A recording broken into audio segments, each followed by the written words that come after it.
Welcome to Mahamaya selection. और आप हमारे साथ जुड़ चुके हैं मैथ्स क्लास में और हम प्रिपेयर कर रहे हैं एसएससी एमटीएस के लिए। और आज हम सॉल्व कर रहे हैं प्रीवियस ईयर क्वेश्चन सेट 5। आज हम मैथ्स के सेट 5 को सॉल्व कर रहे हैं। चलिए देखते हैं कि मैथ्स में हमारे पास क्या क्या क्वेश्चन है। आज हमारे पास जो फर्स्ट क्वेश्चन है वो है a boy was asked to multiply a certain number by 50. He multiplied it by 30 and got his answer less than the correct one by 400. The number to be multiplied was. Question के कहने का मतलब है कि एक लड़का है, उसे ये कहा गया कि एक सर्टेन नंबर मान लेते हैं वो x है, उसे 50 से गुना करना था। यानी इस x को उस लड़के को कहा गया था कि वो उसे 50 से गुना करे, मल्टीप्लाई करे। लेकिन उसने किया क्या, उसने गलती से उसे 30 से मल्टीप्लाई कर दिया। उसने गलती से उसे 30 से मल्टीप्लाई कर दिया और अब जो उसके पास आंसर आया है वो हमारे करेक्ट आंसर से कितना कम है, 400 कम है। तो हमें बताना है कि हमारा जो ये नंबर था वो क्या था। चलिए मान लेते हैं कि हमारा जो ओरिजिनल नंबर था वो क्या था, x। सो उस लड़के को कहा क्या गया था, उसे कहा गया था x को 50 से मल्टीप्लाई करने के लिए। यानी कि हमारा जो करेक्ट आंसर होता वो क्या, 50x होता। लेकिन उसने क्या किया, उसने मिस्टेक की और उसने क्या किया कि इस x को 50 की जगह 30 से मल्टीप्लाई कर दिया और हमारे पास क्या आ गया, 30x। और अब जो ये 30x आया है हमारे पास, ये क्या है, ये करेक्ट आंसर से 400 कम है। ये करेक्ट आंसर से 400 कम है। यानी कि अगर हम इसमें 400 ऐड कर देते हैं तो ये हमारे करेक्ट आंसर के बराबर हो जाएगा। चलिए अब ये हमारे पास इक्वेशन निकल के आ गया, 30x plus 400 is equal to 50x। चलिए इसको सॉल्व करते हैं। अभी 400 इधर रहेगा और इधर हमारे पास 20x हो जाएगा। सो x की वैल्यू हमारे पास क्या आ जाएगी, 400/20। यानी कि हमारे पास x की वैल्यू आ जाएगी 20।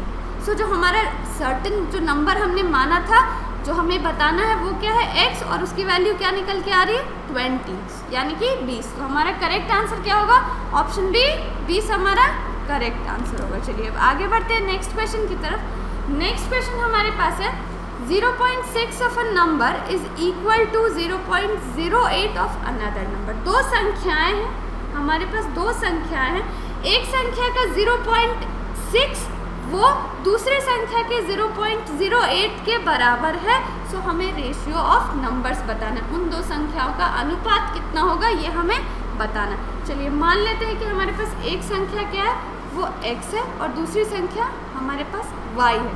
सो क्वेश्चन के अकॉर्डिंग हमारे पास 0.6x किसके बराबर है, 0.08 y के बराबर है। 0.6x हमारे पास 0.08 y के बराबर है। और इन दो संख्याओं का अनुपात हमें बताना। हमने दो संख्याएं x और y मानी है और इनका अनुपात बताना है। सो x बाई y हमारे पास क्या निकल के आएगा, 0.08 बाई 0.6। पॉइंट्स हम हटाएंगे तो हमारे पास नीचे 100 और यहाँ से हम हटाएंगे तो हमारे पास यहाँ 10। सो हमारे पास क्या आएगा, 8/60।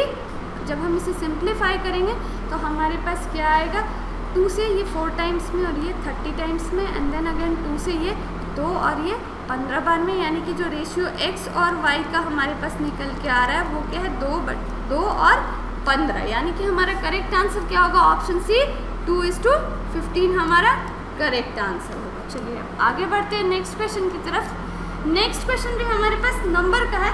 एमटीएस के पेपर में बहुत सारे क्वेश्चंस जो होते हैं वो नंबर्स, डेसिमल्स, फ्रैक्शंस और स्क्वायर्स और क्यूब रूट्स से पूछे जाते हैं। सो नंबर सिस्टम पे हमारी अच्छी पकड़ होनी चाहिए। चलिए क्वेश्चन को पढ़ते हैं। The sum of 3 consecutive odd natural numbers each divisible by 3 is 72. What is the largest among them. चलिए क्वेश्चन के अकॉर्डिंग 3 लगातार विषम संख्याओं, 3 कॉन्जिक्यूटिव ऑड नेचुरल नंबर्स यानी 3 लगातार विषम संख्याओं, और ये ऐसी संख्याएं हैं तीनों जो 3 से पूरी तरह से विभाज्य है, 3 से पूरी तरह से डिविजिबल है, 3 से पूरी तरह से विभाज्य है। उन संख्याओं का सम यानी कि जोड़ कितना है, 72 है। तो ये हमारे पास यहाँ पे हमारे पास क्या है, ये है हमारे पास 3 लगातार विषम संख्याओं का योग हमारे पास 72 है। और ये ऐसी संख्या है जो 3 से विभाज्य है।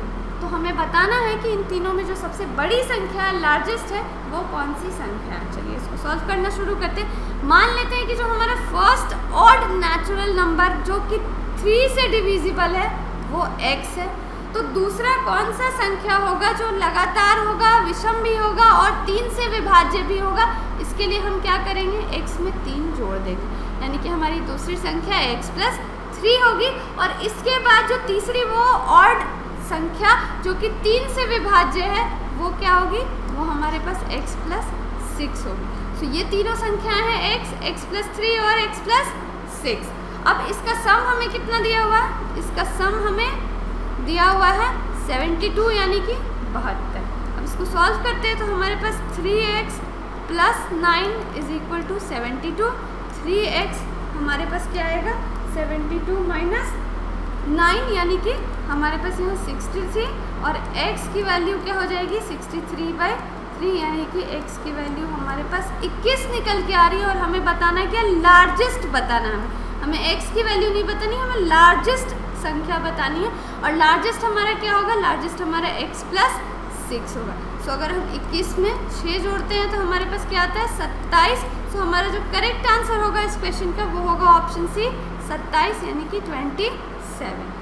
चलिए अब आगे बढ़ते हैं नेक्स्ट क्वेश्चन की तरफ। नेक्स्ट क्वेश्चन भी हमारे पास है सम ऑफ 2 नंबर्स इज 40। 2 संख्याओं का योग 40 है और उनका गुणनफल यानी कि प्रोडक्ट 375 है। What will be the sum of their reciprocals? तो उनके रेसिप्रोकल का योग कितना होगा। चलिए देखते हैं। मान लेते हैं कि जो 2 संख्याएं हमें लेनी है वो क्या है, एक a है और एक b है। सो हमारे क्वेश्चन के अनुसार इन 2 संख्याओं का सम यानी कि योग कितना है 40 है और इन 2 संख्याओं का गुणनफल यानी कि प्रोडक्ट कितना है 375 है।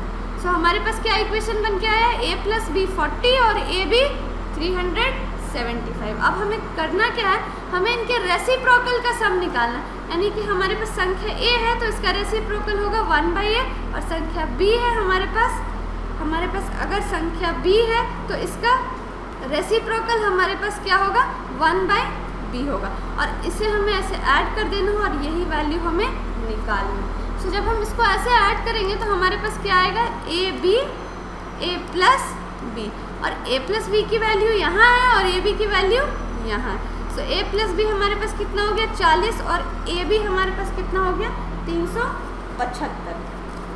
इसको अगर हम सॉल्व करें तो हमारे पास ये क्या आएगा 8 और ये हमारे पास 75 टाइम्स में चला जाएगा। सो हमारा रेशियो क्या है यहाँ बन के आया, ये आया 8/75 यानी कि a और b के रेसिप्रोकल्स 1/a और 1/b का सम हमने कितना फाइंड आउट किया 8/75। चलिए अब आगे बढ़ते हैं नेक्स्ट क्वेश्चन की तरफ। नेक्स्ट क्वेश्चन जो हमारे पास है वो है in a class of 3/5 of the students are girls. एक कक्षा है जिसमें 3/5 भाग लड़कियों का है, 3/5 भाग लड़कियों का है, बाकी सारे लड़के हैं, rest are boys. If 2/9 of the girls and 1/4 of the boys are absent.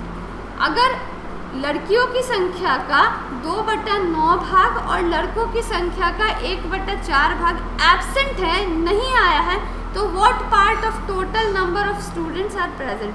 तो जो भी बच्चे आए हैं वो टोटल के कितने भाग हैं, यही हमें बताना। चलिए इसको सॉल्व करना शुरू करते हैं। क्वेश्चन है कि क्लास में 3/5 भाग जो है वो लड़कियां हैं और बाकी लड़के हैं। सो हमारे पास क्या दिया हुआ है, हमारे पास गर्ल्स दिया हुआ है 3/5 3/5। तो हमारे पास बॉयज़ कितने होंगे, ये हम रेशियो से देखें 3 टोटल 5 हैं और 3 लड़कियां हैं, तो बॉयज़ कितने होंगे 2/5। आगे क्या कह रहा है कि 2/9 of girls and 1/4 boys are absent.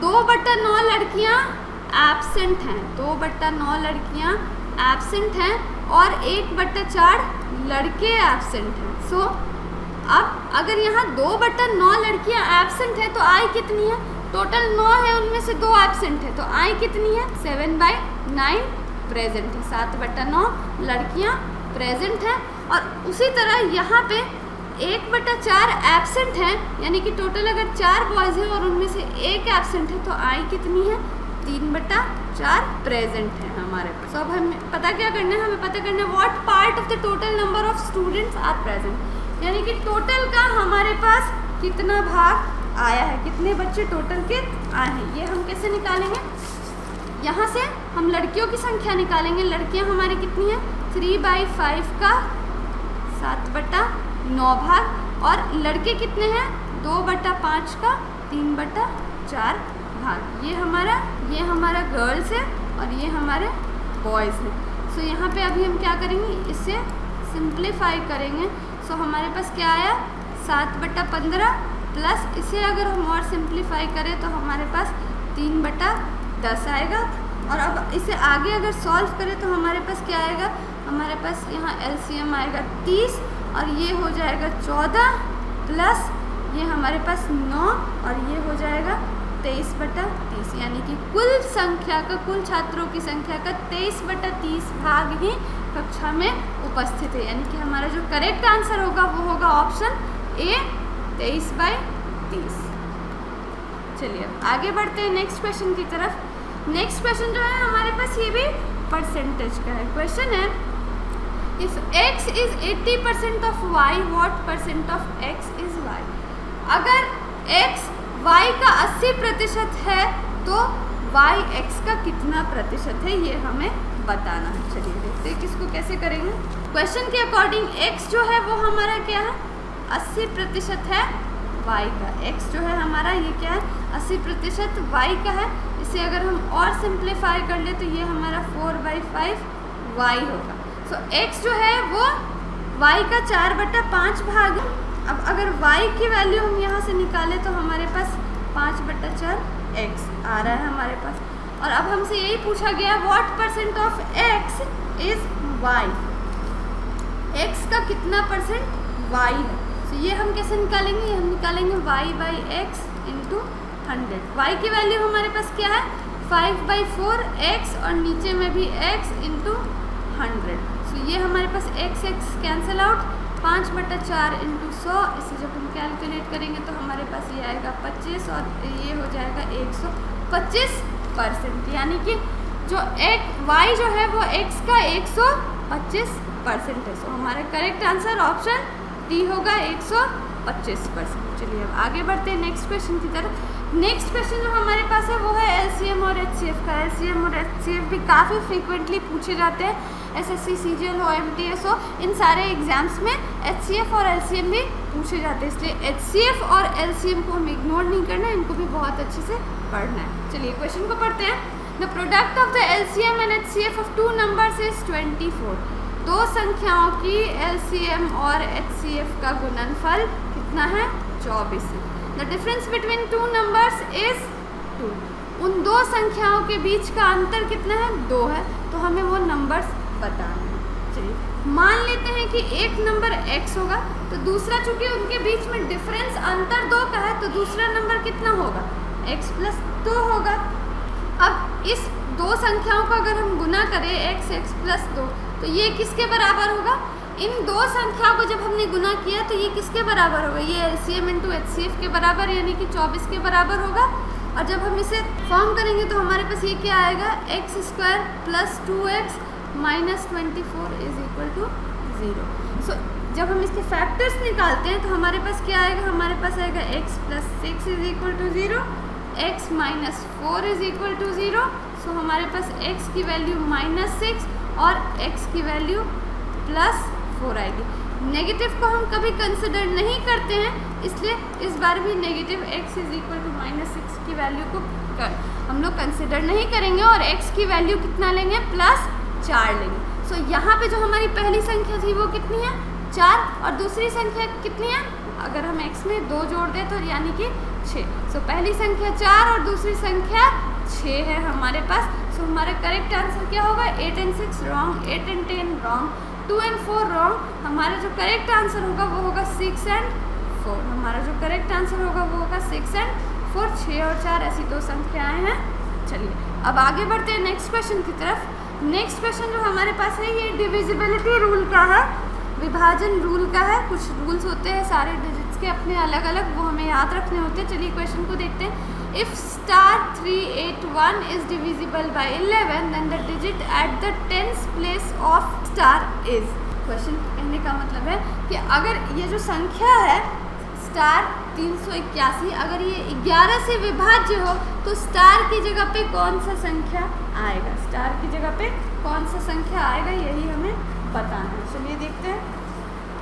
तो हमारे पास क्या रूल होता है कि जब भी हमें 11 से डिवाइड करना होता है तो हम क्या करते हैं कि हम एक ऑल्टरनेट वे में ऐड करते हैं, यानी कि हम यहाँ पे स्टार को किससे ऐड करेंगे, स्टार को हम 8 से ऐड करेंगे, और फिर यहाँ पे जो 3 और 1 बच गया है इसको 3 + 1 करेंगे। ये कितना आया 4, और ये हमारे पास कितना आया स्टार + 8।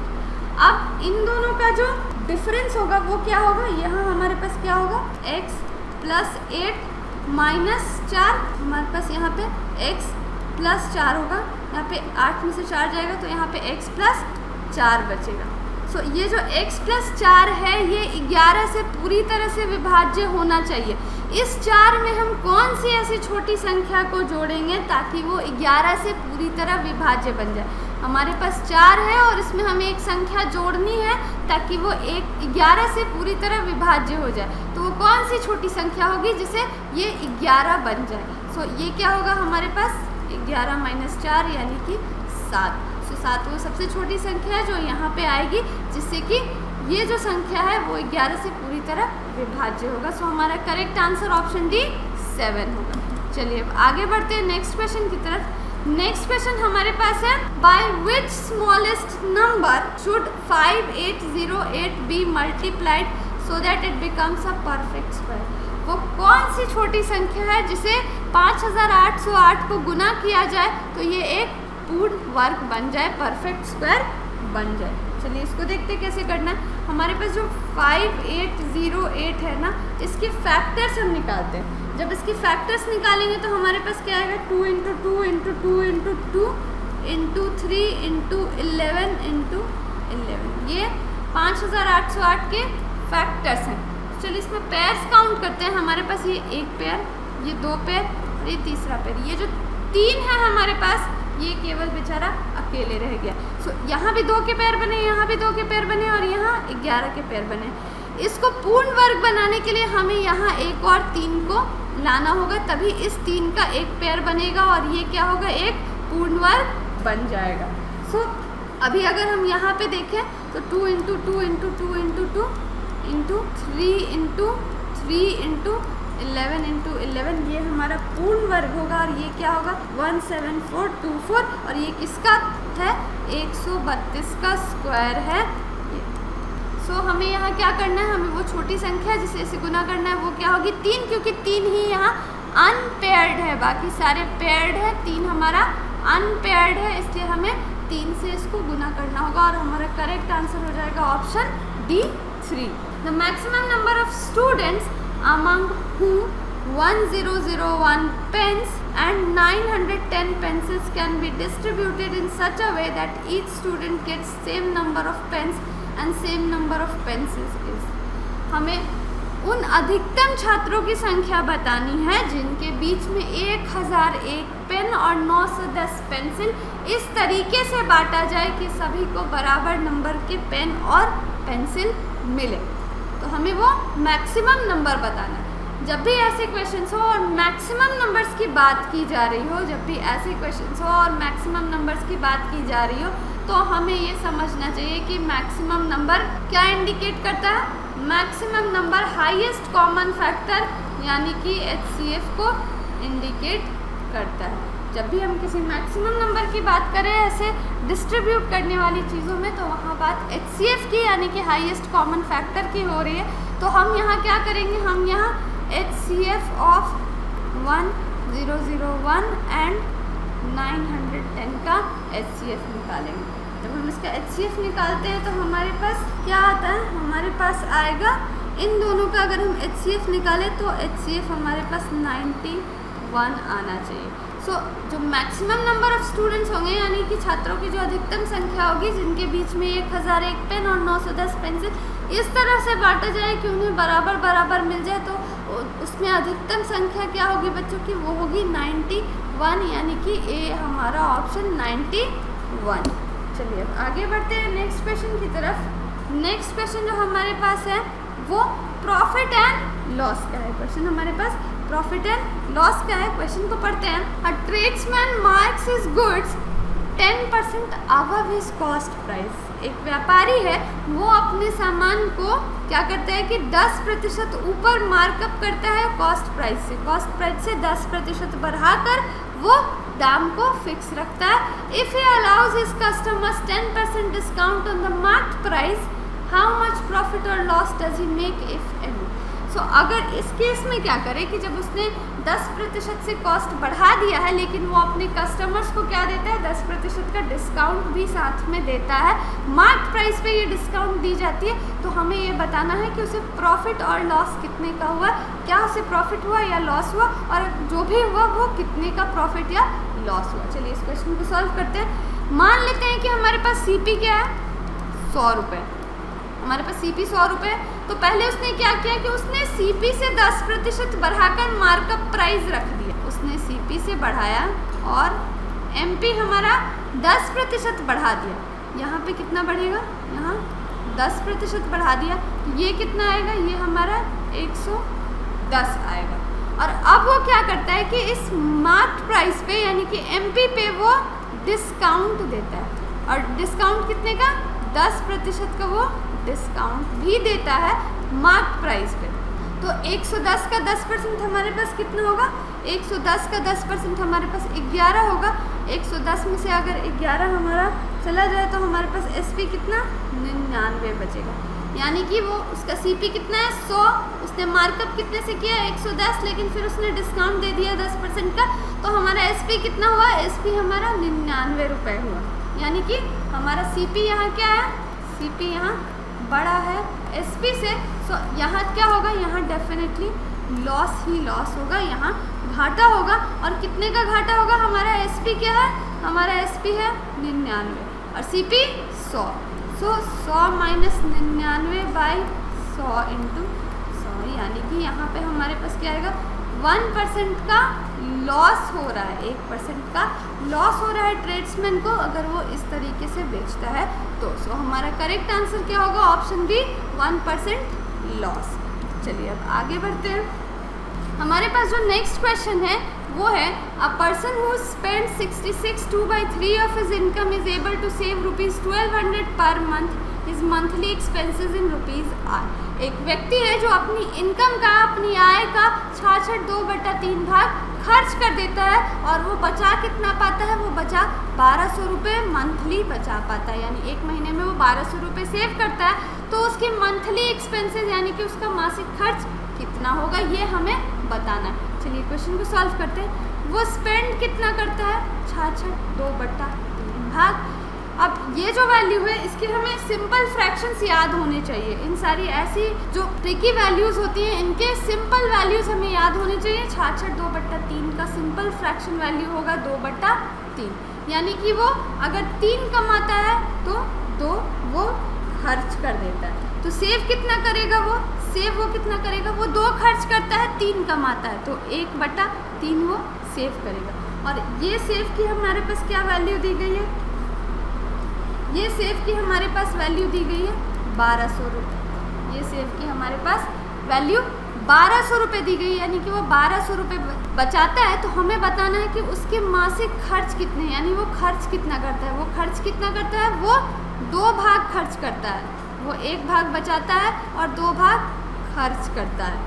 सो 1/3 हमारे पास 1200 है, तो 2/3 भाग हमारे पास क्या होगा, 1200 इंटू 2 यानी कि 2400। सो वो खर्च कितना करता है, 2400 उसके मंथली एक्सपेंसेस हैं। सो हमारा करेक्ट आंसर होगा बी, 2400 रुपये। सो आज के सेशन में इतना ही। उम्मीद है कि आपको ये सारे क्वेश्चंस अच्छे लगे होंगे और आपने इन पर प्रैक्टिस की होगी। अगर आपको ये वीडियो अच्छी लगी तो उसको लाइक और शेयर करना ना भूलें और महामाया सिलेक्शन को सब्सक्राइब ज़रूर करें। Thank you for watching.